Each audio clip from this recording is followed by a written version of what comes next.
Let's talk about everyone's favorite subject, other people's money. I'll not only share with you exactly how much money my YouTube channel made in 2022, but also how that breaks down into specific revenue streams. Let's get to it.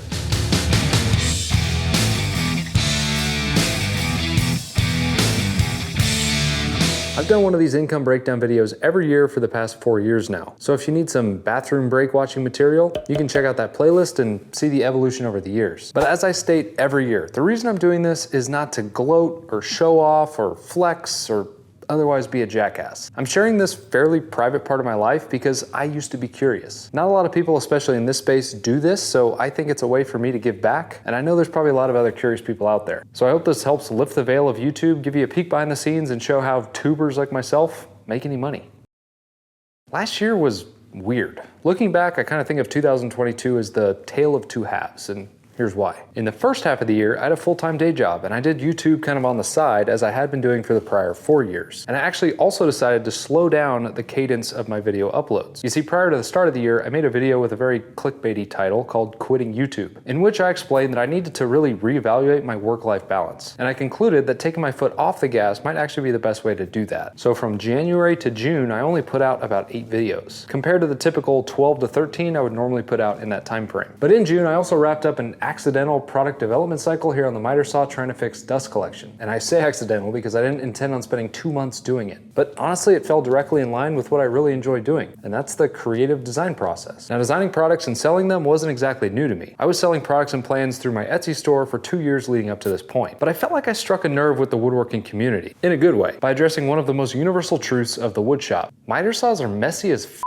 So that was the first half of the year. The second half of the year was kickstarted by me quitting my day job and doing YouTube full time. Wait, didn't you say you were taking your foot off the gas pedal? Yes, I know. I actually made a video explaining that decision if you want to go check it out. I'm not going to rehash the whole thing here, but basically it came down to following my passion and just taking a leap of faith. So starting in July of 2022, I fulfilled every 8-year-old's dream and became a full-time YouTuber. So my foot was promptly smashed back on the gas pedal, and I proceeded to put out 15 videos in the second half of the year, a big chunk of which were centered around the overdue and over budget Camp House Shed project, which included weekly uploads for about 2.5 months. And for anyone out there who makes or edits videos, that included weeding through and stitching together 2 terabytes of video footage. Let's just say it was not a sustainable pace. But in parallel with that, well, distraction, I was working to grow the product side of the business. I scaled up my print farm and began designing a dust collection chute for the Bosch Axial Glide miter saw after teasing it for 5 months, which was announced and released in December just before the holidays. So in total, I put out 24 videos, including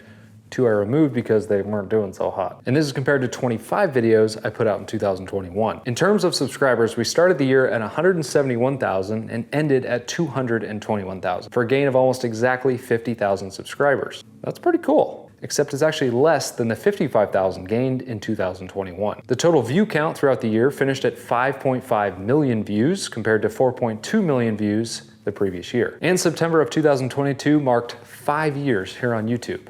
Wow. So the first half of last year was kind of like a slow walk through the woods, gazing at flowers, enjoying nature. The second half was like stumbling on a mother bear with cubs and sprinting through the forest trying not to die.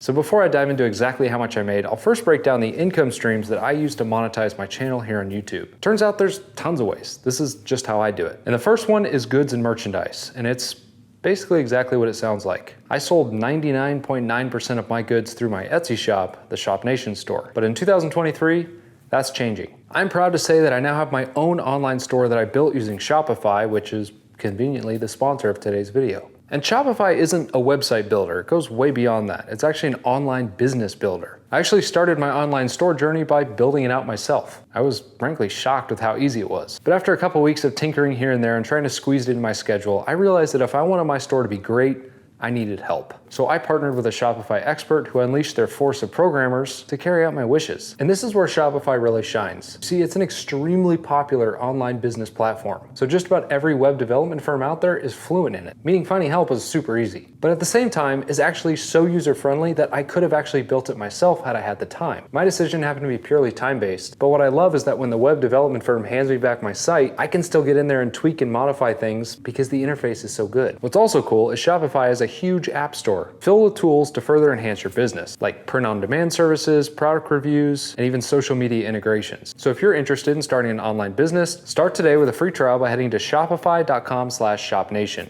All right, let's get back to revenue streams.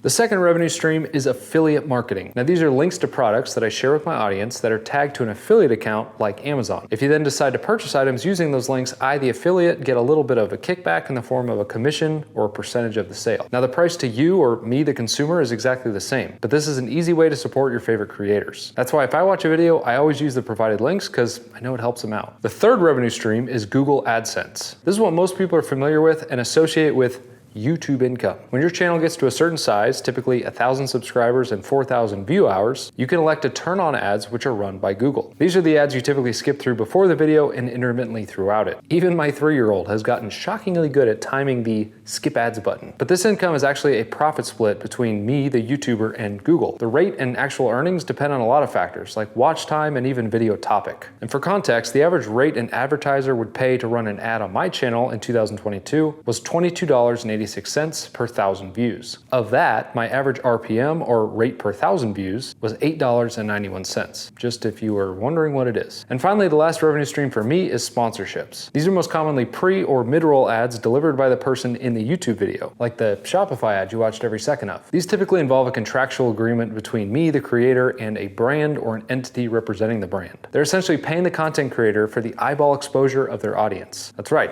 selling your eyeballs. But you don't care about all that, do you? You're here for the money. Let's get into it. For goods and merchandise in 2021, I made $91,396. And in 2022, I made $180,071. This represents a monstrous 97% growth over last year. And notice I said made. These numbers represent the income after Etsy got its sweaty little fingers all over it and took out their fees, as well as any marketing spend and shipping that I purchased through Etsy. My total sales on Etsy in 2022 were about $225,000. Excuse me while I vomit in my mouth as I think about the $25,000 in Etsy fees. After last year's income video, some folks asked what the split is between digital and physical goods. And in 2022, it was roughly 1/3 digital, 2/3 physical. Now for affiliate marketing. In 2021, I made $46,244. And in 2022, I made $37,038. This represents a 20% decrease from last year. And I'll chalk this up to two things. It turns out a big chunk of affiliate income in 2021 were from like 3 or 5 products from 2 videos. So when that dried up, it hurt. And also, as we all know, e-commerce absolutely exploded in 2020 and 2021. So maybe people's buying habits just tightened up in 2022. I don't know. The next category is Google AdSense. In 2021, my channel pulled in $40,847. And in 2022, I did $46,534. This is an increase of about 14% over last year. What's interesting here is that the first half of the year was actually really low in terms of ad rate earnings. A combination of less video uploads and lower ad rates based on economic conditions meant that I was actually on pace to make less than the previous year. And then the Camp Out Shed project kind of pulled the channel up out of the gutter. It turns out the YouTube algorithm loves weekly video uploads that people mostly enjoy watching. Go figure. And finally, the last category is sponsorships. In 2021, I made $32,062. And in 2022, I made $65,495. This 104% growth over last year was straight up hustle. After switching to full time and realizing that my kids don't eat if dad doesn't leave the cave and go out and kill something, meant I went into full sales mode and spent a lot of time securing sponsorships. And when we tally it all up, in 2022, my channel made $329,138. This is compared to $210,549 in 2021, which equates to a 56% revenue growth overall. And that's pretty crazy considering the wacky year that it was. But what's even crazier is that almost half that income came in the last 3 months of the year. Now, if you're a numbers dork like I am, here's the revenue stream breakdown by percentage. Goods and merchandise represented almost 55% of the total income, compared to 44% in 2021. Affiliate marketing was 11%, which is way down from 22% in 2021. Google AdSense was 14%, which is down slightly from 19% in 2021. And finally, sponsorships represents 20% of my income, which is up from 15% in 2021. So definitely some interesting shifts in where my money is coming from. For example, the impact of sponsorship dollars seems to be increasing every year, while the reliance on things like affiliate marketing keeps going down. Now, whenever someone talks about income, especially when it pertains to a business, we should at least talk about expenses. And my expenses in particular were up quite a bit in 2022 compared to the previous year, partially because of a stupid shed, but also because I'm choosing to reinvest in the business. For example, at the start of 2022, I had 2 3D printers to print products for my Etsy shop. And by the end of the year, I had 25. It's getting a little ridiculous. I've got this little farm here, which I made a whole video about, and I've got this whole new farm here, which you're just now seeing. And then these 6 printers, which are retaking over my wife's office. Oh, and then these 2 in my office, which are getting a little bit of a tune-up. I've obviously made a calculated decision to buy all those 3D printers, and there's a good reason for that. And one of the tools I use to make that decision is understanding my income and how it breaks down, which ultimately tells me where to spend my time and effort moving into 2023. And for that, I've got some goals. Let's talk about them. Now, going back to that video I made this past summer where I announced I was going full-time on YouTube, I made this comment. I've got big, hairy, audacious goals that I want to tackle, and a lot of it centers around bringing products to market. And I'm doing that at a really tiny scale, like with the dust collection chutes that I'm making for this saw, as well as some other saws that I'm developing, but really that's just the beginning. So in 2023, you're gonna start to see me take action on these claims. I will, of course, bring you guys along for the ride, but I thought it'd be cool to set some goals that we can then review during next year's income video to see how we did. Goal number 1, put out 25 YouTube videos in 2023. And this goal is actually meant to throttle myself and not go overboard and do this crazy sprint like I did this past fall with the shed build series. I think the every 2-week cadence of videos works for me and is gonna help me balance out some of the other initiatives that I'm gonna tackle this year. And to add to that, I'm gonna recenter the channel around this shop greatness concept, because after all, that's kind of why I started. The shed was a very fun and entertaining tangent, but it doesn't have a whole lot to do with making your shop awesome. How can I help you make your shop better? Because Lord knows I can't help you build a shed. Goal number 2, double the income. Yes.